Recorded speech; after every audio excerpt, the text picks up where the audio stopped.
in a bookstore here, and gee, he wanted a job, and so he came, and very wisely he was appropriately dressed, and he had long sleeves on, and we didn't know the real Tyler Gobble, because we also didn't know that he mentioned, well, you know, I write poems, and I like poetry a lot, and you know, I think I've got this book coming out, but you know, I came from Elwood, Indiana, and it has one four-way stop, and I was, get this, the assistant manager at Dairy Queen.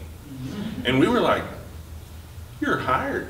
We found out later that he had this poetry background in Poetry Future, and this book that we're getting to hear from tonight is fun to hear. So thanks a lot, Tyler, for everything. Thanks for coming, everybody, and Tyler Gobble.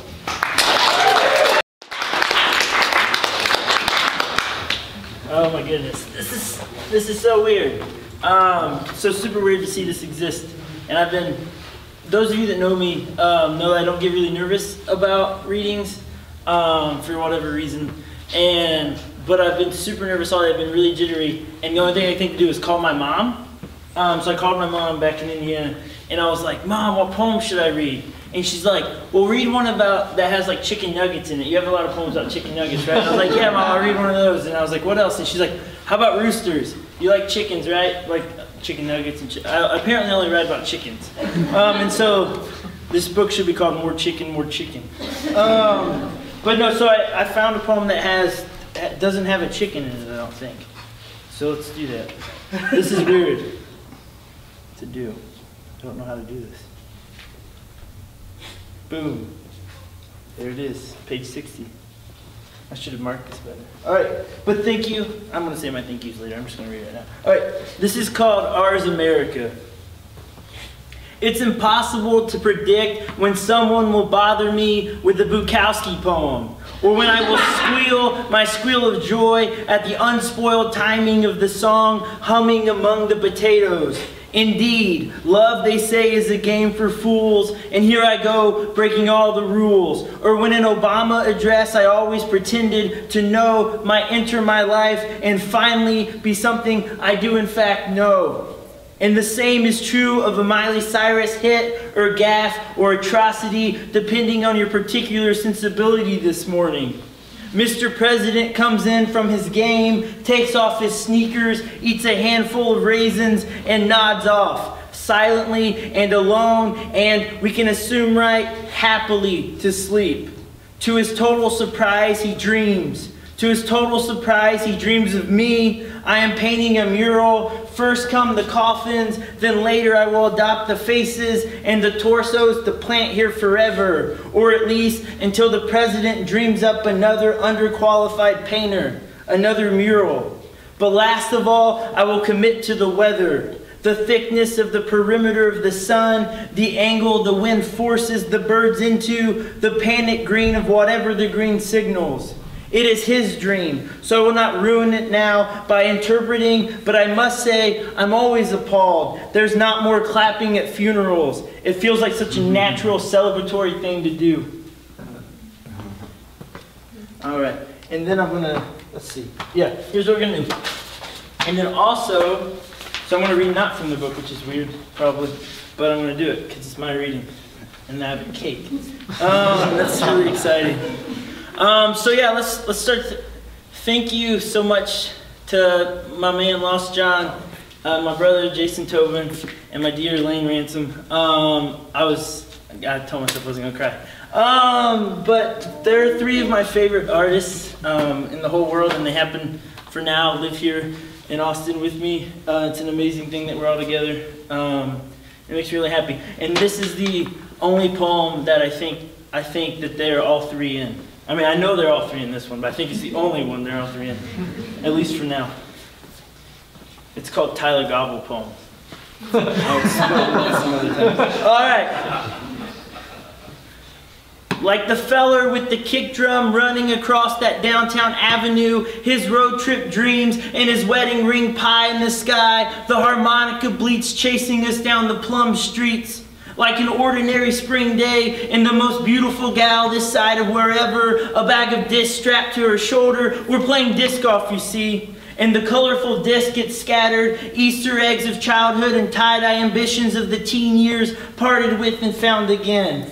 Like Jay and his wife snuggling under their rented comforter, a comfort, here it is. The joy is what I'm saying. The joy is what is spreading, and wow. And wow at Laura and her solo bungalow, post-divorce, post-next try, post-whatever. A bear hug found her, and now no more flounder, no eggshell tippy-toe fear. She's living alone and stoked. It's beautiful. It's beautiful to see a picture of Ryan with his hair slicked back in Chicago, or Alexis with her dear youngin' on a train zooming through Brooklyn. What shouldn't be zooming through Chicago or Brooklyn or right here in Austin? My friend Stephanie inflates the bounce house for her boyfriend's 30th birthday, and his brother takes 30 minutes lingered over the beer section at the grocery. It's important to get it right, but also to get it at all. Beer or a divorce, Easter eggs, or the disc golf disc you threw farther than you ever expected. I'm just saying I like knowing people spread out and glowing.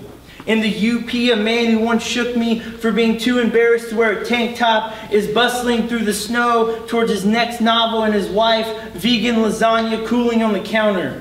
In Tallahassee, a kickflip landed safely, not just for the kickflip herself, but for me here in Austin, and a girl in Minnesota for this poem. In Austin, I waddle around opinions on this new soft shore, but mostly just feel sure. Sure like bursting my love, like joy confetti with a hint of brisket. I miss my parents is another thing I'm wanting to say. Today they are scattered. Dad cruising his new hog back through Virginia. Mom at basket bingo, where she might win a $175 laundry basket, but not before donating 25 bucks to the local food pantry. I don't know how to end poems, so they just stopped at one point. Do you guys know about basket bingo? Some people say, yeah, so what it is it's a charity thing they do in the, I guess they do it in the Midwest. I don't know if they do it other places. And so you donate like 25 bucks or whatever, and then you play bingo, and they give away those longer burger baskets that are like, yeah, $200 for a laundry basket, or like $50 for a little bitty one. It's really weird. But my mom has a bunch of them that she's worn as like basket. Artisanal laundry baskets? Yeah. And they do charity for like elementary school and churches. They play bingo for them. I don't know. All right, I'm going to do a bunch more from the book, because that makes sense, right? Thank you so much to Joe and Fernando and William and Taylor and everyone else who works here.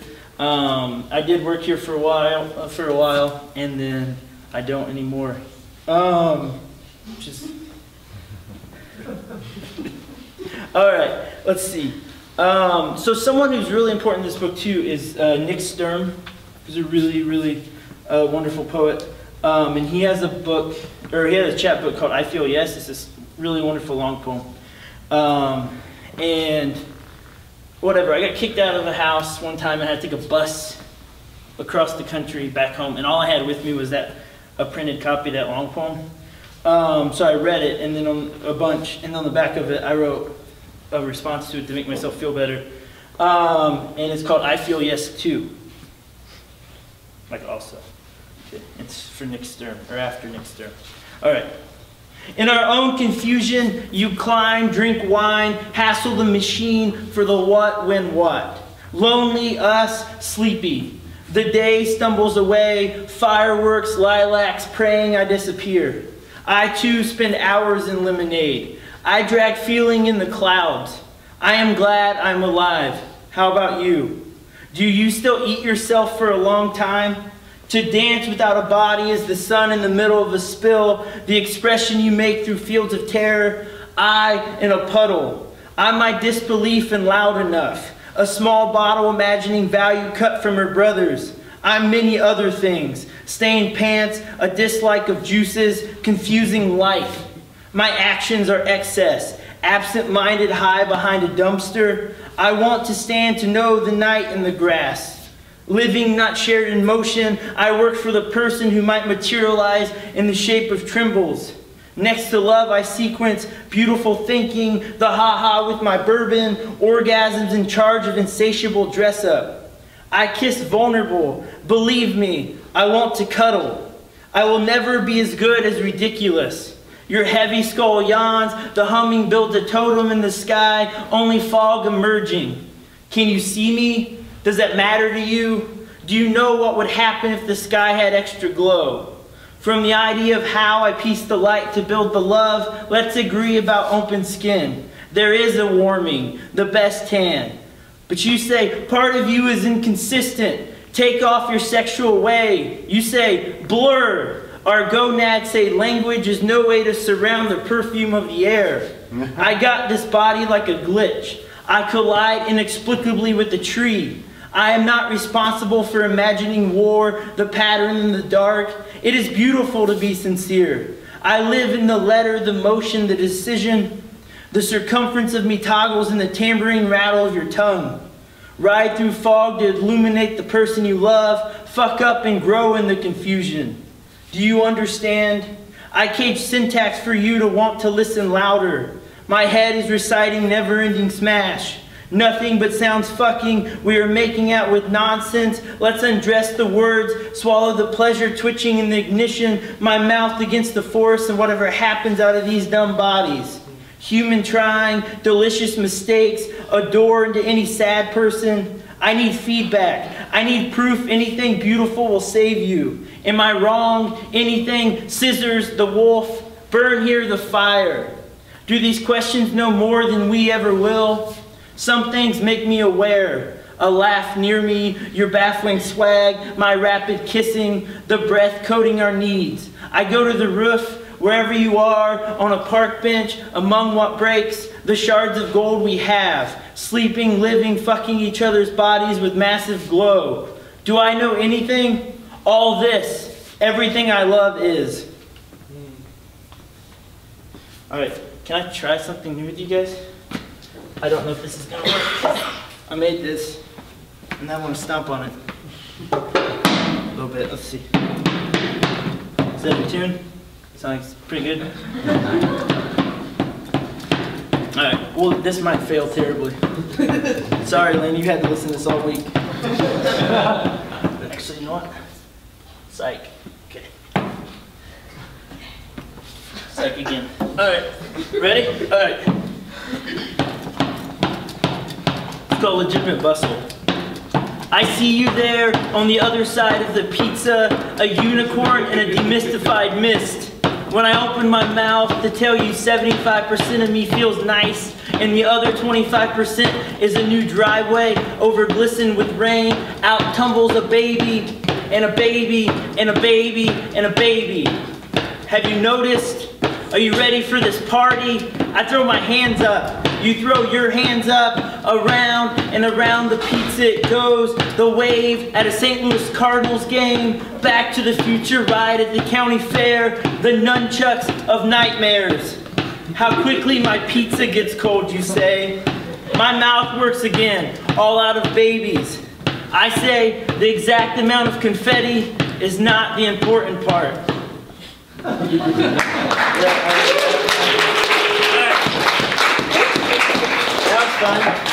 That was fun. Dude, remix. It's so great. I'm sorry, I keep making like wicked eye contact, which I try not to do in reading situations.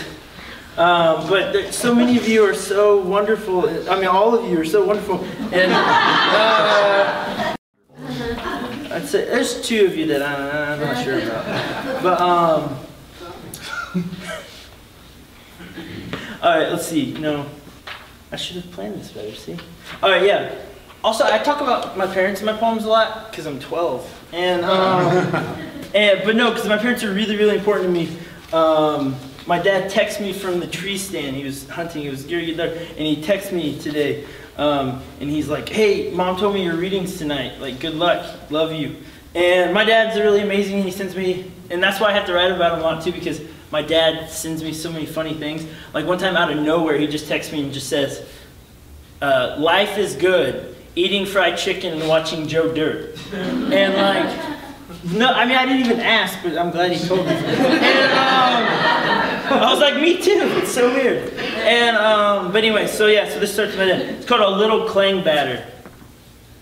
My dad trots his daily laps dressed for a cruise ship, and who is to say he is wrong? If all sizes are 79 cents, then why would anyone get a small? My only responsibility is to react to today's panic attack. One quivering strip of blacktop connecting every other, an overheated collection of bodies.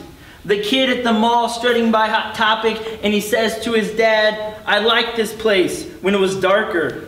Have you ever traveled across the country for a single human being? Have you ever turned the fan directly on you, woken up with a head cold for weeks? The trees in the spring, thawed and crawled over. Will someone tell me I'm haunted? My mom barely misses a kid on a bike and cries, praise him. The kid or the Lord? Here, open this bottle of sauce. I think I can do it on my own, but isn't it safer to not know for sure? The siren blazing, no storm in sight. Yeah, cool. Let's see. I might stomp again. What do you think? Actually, you know what? I want to read a poem that I didn't even write. So this is from Coconut Books, and they have a wonderful prize, a free contest, first book contest called the Cargill Prize, first book prize. And I moved here, I guess I found out on August 14th of last year, and we moved here on August 10th. So I was here for 4 days, and I used to live right around the corner from here when I found out. But one of the greatest things, besides finding out just in general, that I had won the contest was that they give away 2 prizes. They give to 2 winners. And the other one was this wonderful, wonderful friend of mine named Alexis Pope. And Alexis and I are going, so her book's called Soft Threat, and it's out now too. And we're going on a little tour together on the East Coast in a couple weeks. So I really wanted to read one of the poems from her book. And also to tell all of you, I know a lot of you are poets, and first book, that's one of the coolest prizes and one of the coolest presses. So if you have a first book manuscript, they usually read in the spring. So definitely send it to Coconut. All of you. I'm not telling you what to do though. Sorry. Alright, this is called A No Good Red Sky, and it's by Alexis Pope. After the fire, the trees fixed in their final positions, facing to dirt mixed with ash. The front yard is always a good place to start. A red tricycle with patriotic streamers, sooty handles, and lonely seat. Boy, you were running in the wrong direction. Orange lighted windows backlit with smoky darkness. Boy, it's only a little longer. A few more steps and maybe this hollowed ground can be a muddy pillow. Black sky and blanket of ashen grass. Walk slowly, midnight doesn't know the time. A mother in her nightgown carefully lies down. Dear lungs, you are steady companions. Dear legs, the staircase is steeper than yesterday. Holy household where a father waits up in the living room. The walls breathe heavy black. A floorboard where aching energy gasps. A faltered foot and steam-slick tile. Earthquaking back door open to red. Red walls to the kitchen and feel it all decay. Dancing balloon tied to the mailbox. Please wait your turn. So yeah, Soft Threat by Alexis Pope. It's a really, really great book.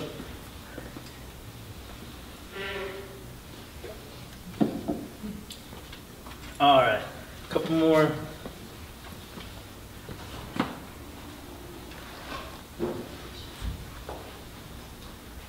Let's see, can't decide. There we go.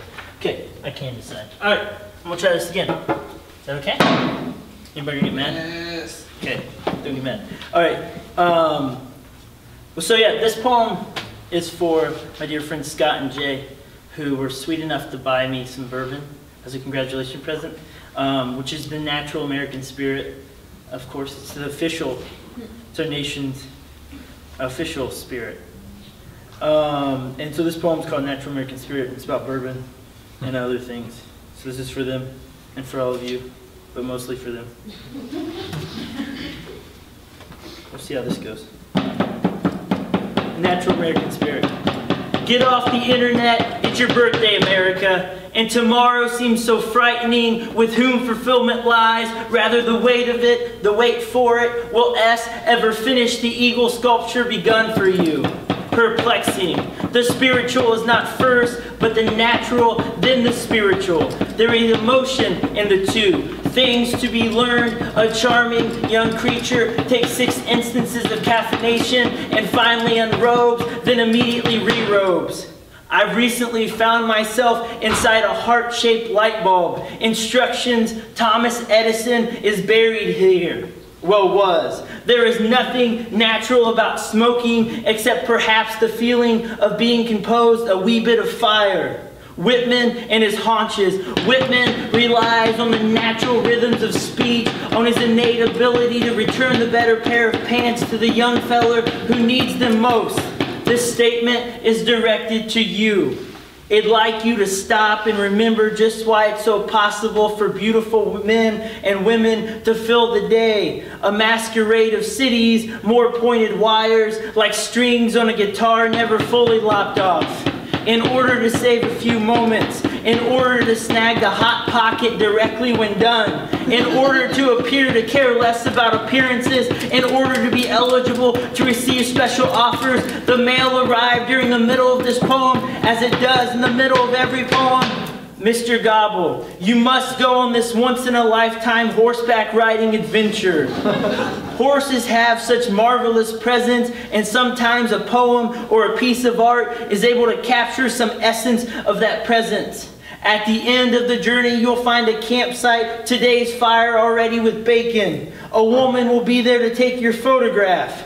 There is something natural about smoking, as is a concrete patio by the river, hand-sewn bikinis in their lotion, one-time charges for hair removal. Many of us have been witness to the experience of fine dining. As a child, I couldn't leave my seat till I cleared my plate, couldn't splash into the pool for 20 minutes, couldn't even touch the basketball until my mother was sure I digested. Now the game is on before I've even decided between the meatloaf and the spaghetti for $9.99. America, what in God's name have you done to my midsection?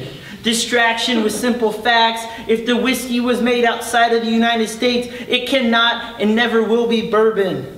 If you're considering an attempt to be rather strong for the rest of this year, try a quest where you must restore the curious nature, the natural history, the nature walks in the goose flesh morning. The gal does not hope I request photos of her naked. She loves to be draped in exquisite designs. The last rumor I heard of myself, I had disabled my Facebook and strolled into some forest in the Ukraine. At the beginning of 1999, in Chernigov, metaphysical beings who inhabit the city did some sort of magic ritual, but from here, I can't be sure. Nor should I make assumptions. What country can preserve its liberties if its rulers are not warned from time to time that their people preserve the spirit of repetition? Occasionally, I fry up bacon and eggs for dinner.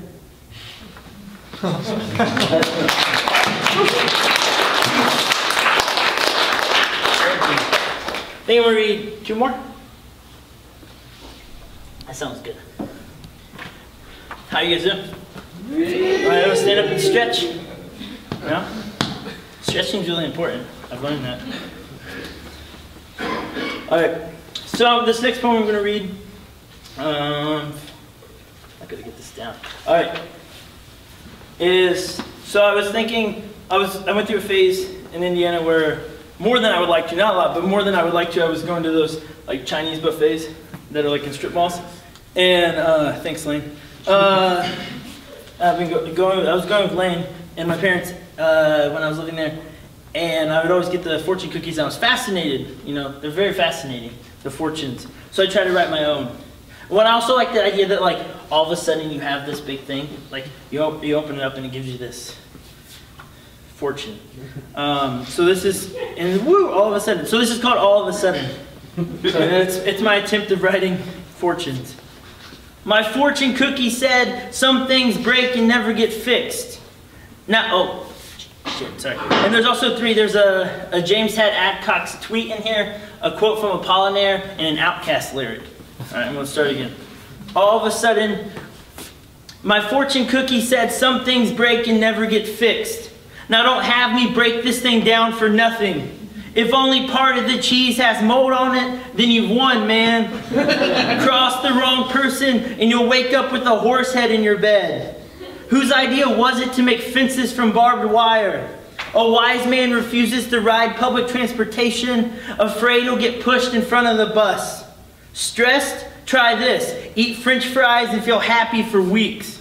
Even John Wayne believed the best folks formed from the mud.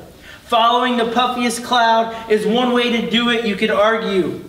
Indiana's most adorable people keep falling in love and moving to Georgia. Somebody put the wrinkled parachute in the backpack, please. Still can't figure out what you should do with your tail end? Sit down. Some people need told not to bathe in the bathroom stalls. You might not be good at being ridiculous, but keep trying. My friend claims to have started a fire by rubbing 2 grains of sand together. I've been waiting this whole time for someone to call me an idiot. Someone somewhere outside the window is shaking a tambourine. It's hard to tell if a boat is leaking until you put it in water. You'll be the first to see your face tomorrow morning, hallelujah. Cross yourself and you'll wake up and wake up and wake up. Never travel across the country for a single human being. You're only one small sound, but inside you a great many smaller noises. I'm convinced a quality bear hug can keep a plane from going down.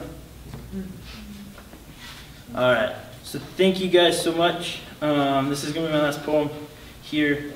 And I'm not going to go crazy on this, but this poem is in sections, and I always feel weird. I used to do like elbow twitches to signal a section break. Not that it's important, but it's fun. So to do this, but not one. So I'll just stomp on this when there's a section break. But thank you so much to all of you for being here. It makes me really, really happy. And if you guys want to hang out, I'm going back to my house and drinking that bourbon. You guys should come. And if you don't know where I live, just ask. But yeah, if you want a copy, great. If you don't have the money for a copy, let's talk. We'll barter later on. But definitely, if you have the money, support Malvern. Buy my book if you want. But if not, there's a lot of really good ones. And if you need a suggestion, there's a lot of really good people around here who can give you one. So yeah, I lost my place talking. But thank you so much, everyone, for being here. I don't think I officially cried, so that's good.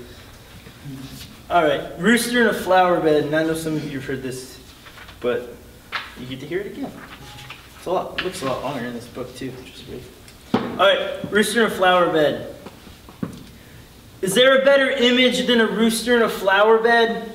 Proof life is spunky, how about a rooster in a flower bed? My favorite pop song is Rooster in a Flower Bed, and everyone knows the melody, but the words are tricky, absolutely cool if you can't remember them all. My favorite candy bar tastes like a flower, a whole bed of them, and on the wrapper is a rooster. What I'm saying is, I'll put my rooster in your flower bed if that is what you're into, baby. What I'm saying is, I want you to put your flowers in my butt pockets with the rooster. And if you don't like those ideas, you better keep your hatchet off my rooster if you want me to keep my rooster out of your flower bed. Are you confused yet? Are you convinced yet? Flower in my rooster bed. The rooster in my bed is a flower. My bed is a rooster, but also a flower. Silly rooster, you can't sleep in a flower bed. One of the most valuable things a rooster can learn in this life, the location of every flower bed, here to the river. The river overflows and washes away the flower bed, the rooster along with it. The flood, the flowers, the rooster at your door. Knock, knock, who's there? Rooster. Rooster who? Rooster in a flower bed getting jiggy with it. Rooster thighs like what? What? In the flower bed, of course, the rooster, an arrowhead in its mouth, the rooster stomping on a compact disc, the rooster praying, praying, praying. There's a little faith left in all of us. There's a flower bed in each of our souls. There's a rooster there doing something, you decide what. On one of those first silly days, the Lord said, "Let there be more light, man." And a rooster appeared, strutting around in the flower bed. I'm beginning to think this rooster is dangerously aware of how miraculous he is here in this flower bed. One day, he'll feel terribly embarrassed for how he's acted, but that's not today. No, not today, with the sunshine and breeze making the flowers do a little dance. A voice sprints into the driveway of the poem, says, "Yo, is that a magician you got there?" No, man, it's a rooster in a flower bed. But maybe he could reach into his pocket and pull out daisies and petunias and roses strung together. Maybe he could pull himself out of a hat. Do you get it yet? That brilliant idea, the image on t-shirts and hats and coffee mugs captioned, "Just a rooster in a flower bed." Rowdier than just a stick in the mud, prettier than kicking a dead horse. I'm not an object, it says. I'm a moment, it says. Chaos is a selling point. Rooster in a flower bed. Someone once said my poems were boring because they're all about you, but you're not the rooster and you're not the flower bed, and that person is still bored. And despite all this, when the rooster dies, the flowers grow taller still. Thank you. Yeah.